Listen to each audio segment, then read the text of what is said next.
In this video, we're going to discuss NPC behaviors. Now, there are quite a few NPC behaviors in Max. I want to say there's like 8 or more different behaviors.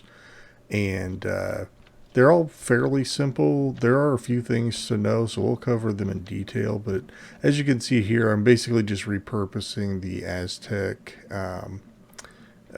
demo level as sort of a tourist attraction. So you can see I've got, some play actors and some civilians walking around just having a tour. We have some ladies over here just standing idle. That's their whole job. This lady here got the short end of the stick. She's playing the prisoner. So if we open the cage, we can let her out just by walking up to her. She'll get up and run away. There she goes. But see, she's not really in any danger. She didn't go very far. So, all right. And let's see here. If we walk over here, we have these 2 guards, and they're going to tell us something about the village. So we'll start with this guy. Welcome to Aztec Village. Okay, so he just says, welcome to Aztec Village. We'll talk to this guy. Please stay on the paths at all times. Enjoy your visit, and have a nice day. Yeah, that's lovely. Okay, so we'll just come up these stairs. And we hear some drums, so let's go take a look at that. Awesome. So we have some dance moves and some guy playing drums. Pretty cool. Souvenirs. So she's trying to sell me some souvenirs. And then up here, these golden relics are sacred to my people. Enjoy, but do not touch. alright, so that guy is guarding the golden relics. I think that's everything. That's all the different behaviors. So that's not all of the different behaviors. There's actually 3 more I didn't include, and I'll explain why here in a moment. But let's just go through them together and take a look. Let's start with idle. That's probably the simplest one. Click on that one here. I mean, there's really not much to it, right? The character just stands idle. You can choose to select to use sound variants. So what that means is there are some audio files that are selected by default. You've probably heard them before if you've done any experimentation with NPCs before, where you'll hear them be like, "Who's there?" Huh? Hey you, things like that. If you've heard any of that before, that's the sound variants that's plugged in. Right here on the screen, I'm going to show you the path where you can change those default variants and then have it kind of randomly select through those, or you can uncheck the box and just leave them out. In most cases, that's what I've chosen to do. Here's the hostage runs away behavior. So you can see she didn't go very far. She went 400. What that means, it's 400 units. To give you an idea of how far a unit is, if you imagine that the width of the character from shoulder to shoulder is 30 units, she went 400 units. She went over here. That's as far as she went. So that's the best way I can describe it. It's not a unit of measure that you and I know in real life. It's a unit of measure in the game world. So that's probably the best rule of thumb is shoulder to shoulder is 30 units. You could select injured, in which case when she gets up, she would be limping away. Again, there's the option to use sound variants. And then there's also some sounds that you can assign. So I don't know if you might have to play this back, but if you remember when I opened the cage, she did this kind of breathing sound. So that's what that came from. And then the hurt sound. Okay. All right. So let's see here. We have a tourist right here. This tourist is somebody I created in the character creator mechanism. And you can see she has a range of 400 and a stop distance of 800. So what that means is she's trying to move away from me. So whenever she, senses me, in the 400, in the range of 400, she'll start moving, and then she'll stop once I'm 800 units away. Right. And again, you can choose sound variants. In most cases, I unchecked it because as I was walking around, they're all just saying, huh, who's there? So it was just a little distracting. So I took that off in most cases. Let's see, this fella is wandering around. So I've got a couple of them just wandering around. So again, not much to it. There's a range of 400. If you start the game, there's a period of time, it's a short period of time where he won't do anything. And then he'll start moving around. And then from that point, he'll just continue to kind of wander in a random direction. That short period of time is kind of randomized. It's very short. It's almost imperceptible. Yeah, like I said, the range is just how many units is he going to wander about. 400 is probably too short to make it realistic. I don't know if you noticed, but he just kind of wanders a little bit too quickly and randomly, like he's searching for his lost daughter or something.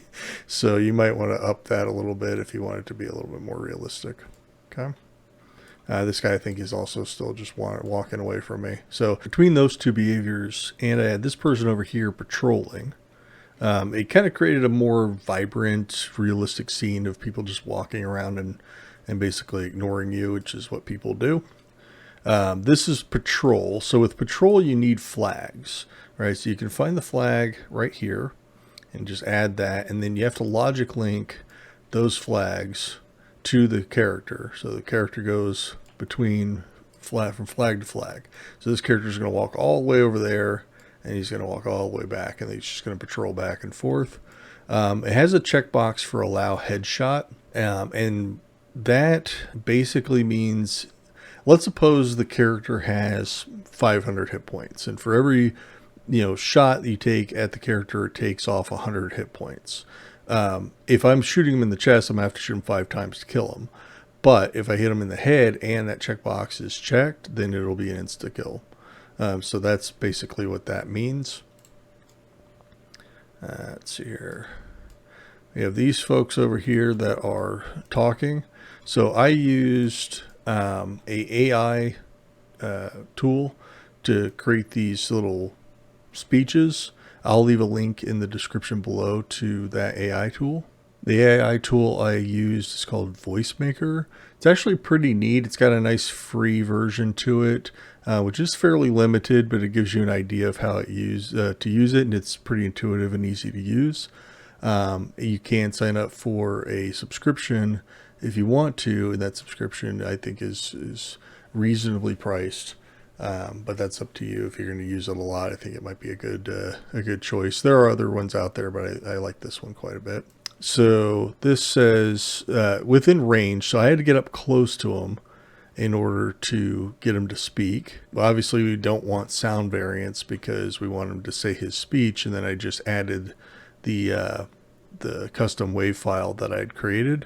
You can also record a voiceover of your own, but then that's going to be your voice, so everybody would have your voice in that case. And maybe that's okay. Maybe you can do character acting. I don't know. So you have that one, which is stand and speak, right? Then there's stand and speak more. And I always wondered, well, what's the difference? And there's actually quite a bit of difference. So for instance, this one has a use E key prompt, whereas this one, if you notice, does not.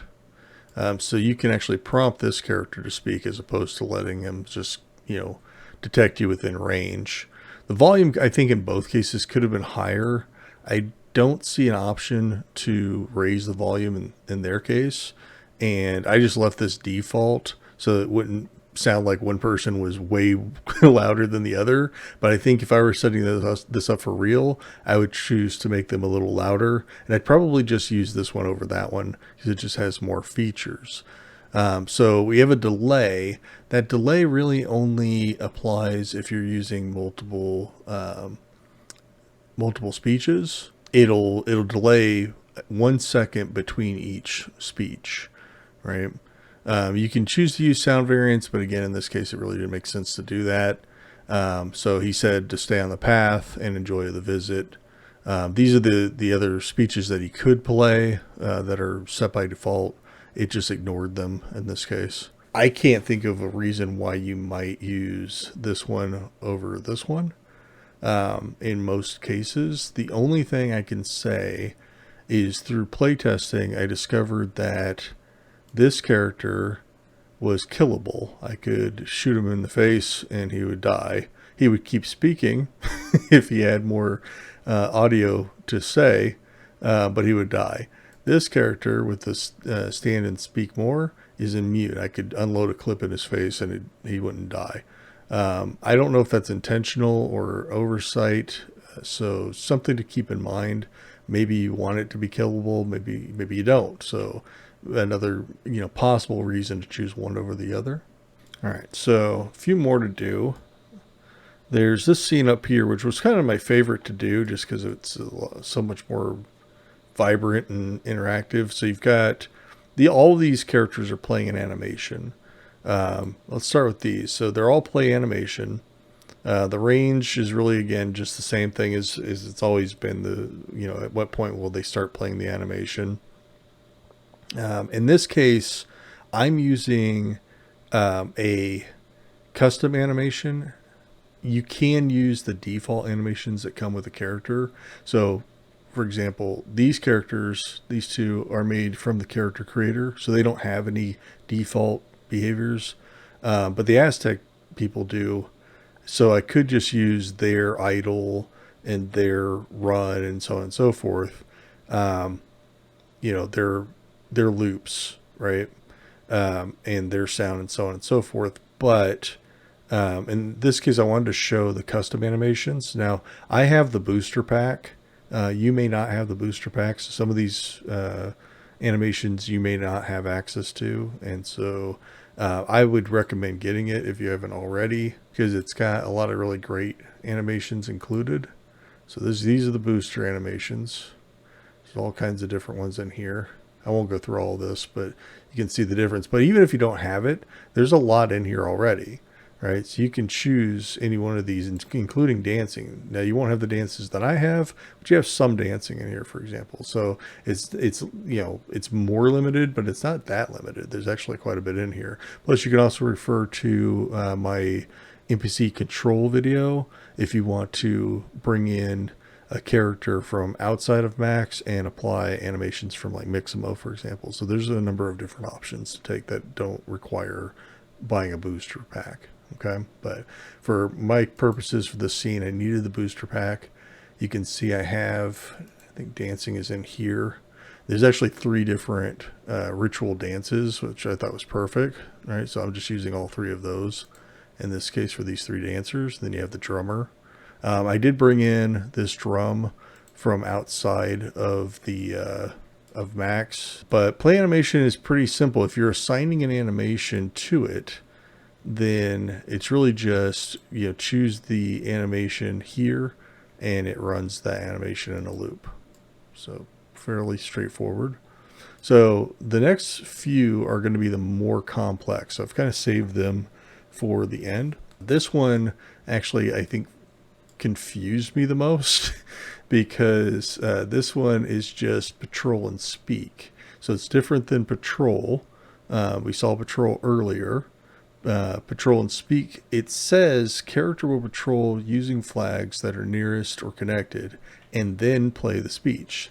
So the way I read that and the way I interpreted it, what I expected it to do, is I expected it to go from this flag to this flag, and then this flag, and then say its speech, and then return the path. And maybe I didn't know if it was going to speak at each flag or just at the end of the path, but that's when I expected it to speak. That is not how it works. What I discovered instead is that it detects the player anywhere along the path. If it detects the player, it's going to speak. So even if it's right in the middle of 2 flags, if it sees the player, it's going to speak. Now you have to be really close, and you'll notice that it doesn't have the option for detection. We can only speculate that it's going to be the same as patrol, but patrol does not seem to have that range either. But like I said, you have to get really close. So I'm guessing it's probably like within 100. I really don't know, but you'd have to be right up close to it in order for the character to say its speech. And then again, AI generated speech. She's just trying to hawk souvenirs. So this one here, you'll notice I've caged this poor guy in.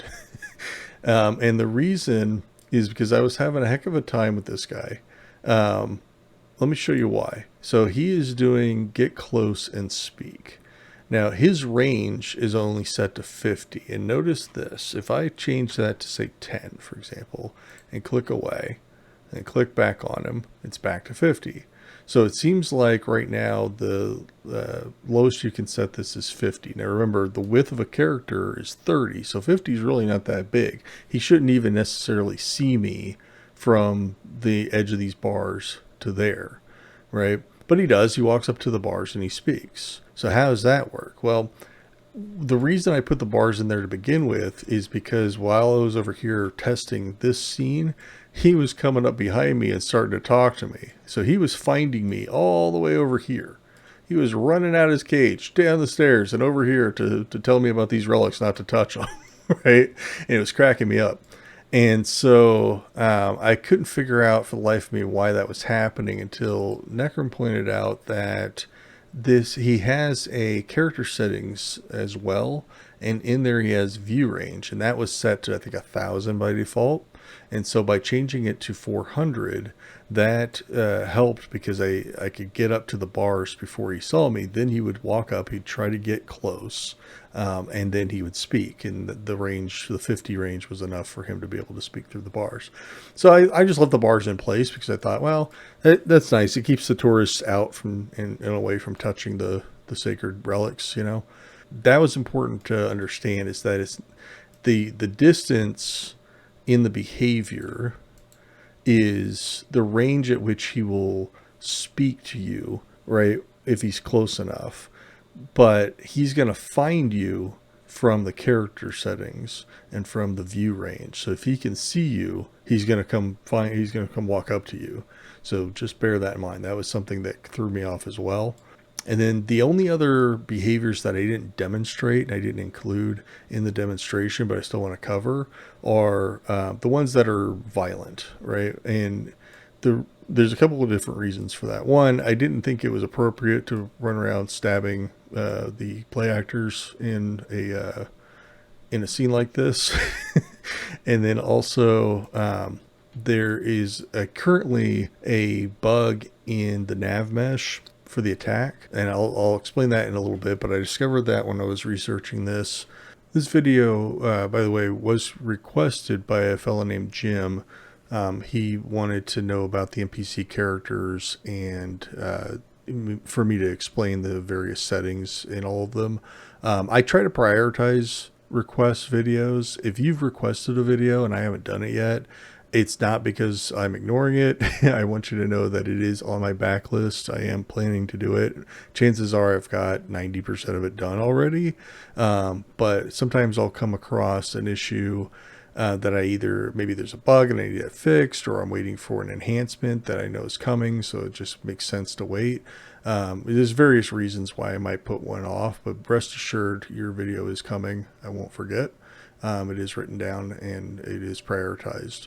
But when I can, I try to prioritize the ones that are requested. So Jim requested this, and as I was researching the mechanics for some of these, I was looking through the GitHub to see if there were any reported bugs. And there's a reported bug in the character attack, and also the melee attack, and also the zombie attack. So pretty critical bugs. They're aware that these are critical. And they're going to prioritize those as well. But I felt that I didn't want to demonstrate something that was buggy. So, you can try them out. We'll still cover the details of them, but you just won't see them in action. That's the only difference. So with all that said, let's look at Runaway if Hurt. So again, this one's not bugged. This one actually worked just fine. It's just I didn't want to go around stabbing people in my scene. So, you have to attack this character and then it'll run away for 800 units. It can use the sound variants. In this case, I didn't really set this up. This was just part of the scene. It was just included. So I just chose to keep it. And then this character over here is set for melee attack. It'll detect the player within 500 units. It'll run towards the player. It'll start swinging and attacking using its attack animation. Now, you have a couple different options. You can choose to have him run away. So if he gets injured, he might run away from you. You can choose to have it be insta-killable. I read this as similar to headshot, allow headshot. I think it's going to do basically the same thing. The start animation, you can choose a start animation here. And they have a number of, these are the ones I was talking about before, these preset animations that come with the character. You could load one of these if you wanted to, or you have another option at the bottom where you can choose an animation to play. So maybe this character is doing push-ups, right? And then sees the player, gets up and runs over and attacks him. So that is an option as well. You have a number of different sound slots to choose from. You have a number of weapons that you can choose. And again, if you have the DLC, you might have additional weapons. So if we choose character attack, let's use that one. These are similar, but there's some differences, right? So we can choose to follow a path. We can set them on a path like the flags like we did before and let him walk around and patrol along the path, and then if he sees the character, he goes into his attack animations, or he can just stand there and guard that one spot.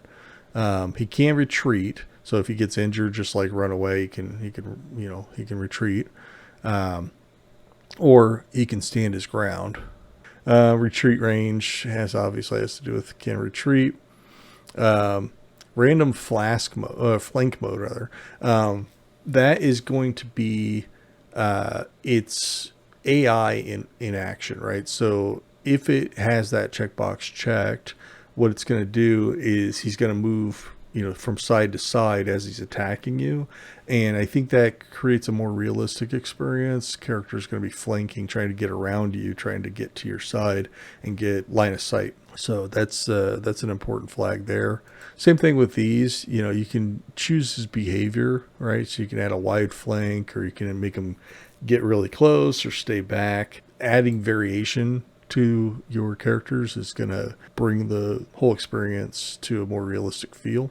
This checkbox is for the alerted state. So some characters can stand there and they have a range of detection.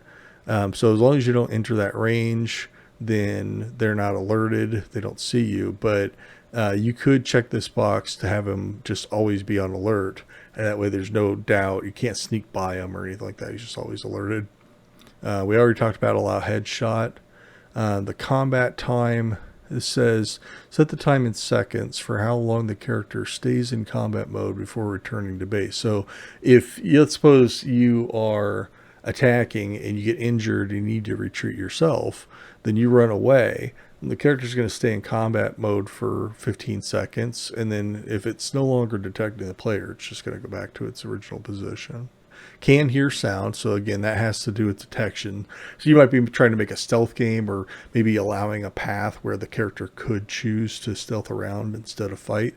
The sound of the character moving around might set off the alerted state. The hearing range, that's pretty far, 1250. You might bring that down. So if you're going to hear sound, this is how far the character can hear. Starter animation. So again, just like with melee, you can have them starting in a particular animation. I think the most understandable would be idle, but you might choose some other animation to start with. It really just depends on the situation. You can use sound variants like we talked about, or you can add all these individual sounds. Here you can select a weapon, and because again this is character attack, you have the option of some of the default weaponry. Player can take weapon. That was also available in melee. So once the character is dead, the weapon would fall on the floor and the player would be able to pick it up and use it. Now, if the character already has that weapon, it's just going to be additional ammo for the character. And then there's the animation choice. So again, we can overwrite the default animations and just give them make them do pull-ups or whatever. until he detects the player. And I believe that is all of... Actually, no, there's one more. Come to think of it, there's one more. Zombie attack. So zombie attack is very similar to melee. You can obviously apply it to a regular character. You doesn't have to be a zombie character, but it won't be used for characters outside of Max. It's really the ones that have the right bone structure will work. A lot of these are very similar in the settings, but I'll just go over them quickly. We have the range that the character will engage the player, the maximum range that the character will engage or pursue beyond that point. So in other words, if you run away from the zombie and you get far enough away, it'll stop pursuing you. The speed at which the zombie will move. If you choose feeding, then what'll happen is when you walk up to it or when you see it for the first time, it'll be down on the ground, like appearing to chew on something. So it's just its initial animation state. Its chase mode is, play around with these. I can't demonstrate them right now, but play around with them and you'll see the different versions that it can chase you in. Dash is obviously going to be very fast. It's going to sprint after you, whereas like gammy hands are going to be just kind of reaching out towards the player. There's the recovery time, and this says set the recovery time when lunging. Anytime you see 3000, that's probably going to be milliseconds. So that's probably 3 seconds. So I think when the zombie is lunging at you, how long does it take for him to kind of recover from that state? Can hear sound. We talked about the hearing range and the distance is going to work the same way. Does he get winded? So if he's chasing you for a while, does it eventually kind of slow down? Allow headshot. We talked about that. Allow brain feed. I think that's probably an animation. So when he's attacking you, is he going to, munch on you? So use sound variants. We talked about that, the different sound slots. I don't know why you would choose to give a zombie a weapon, but apparently you can. And then maybe that's a good thing. Maybe you have a zombie contractor or something like that, and he's got a hammer in his hand or something like, who knows? I think more variation, more customization is always a good thing. So that is all of the NPC character behaviors explained. If you've enjoyed the video or if you've learned something new, I would appreciate that you click the like button. If you're new to the channel and you want to see more videos just like this, don't forget to click subscribe. And if you want a notification for when I post new videos, just click the bell icon and it'll notify you anytime a new video is posted. But that's it. Thanks so much for watching all the way through, and I'll see you in the next one. Bye for now.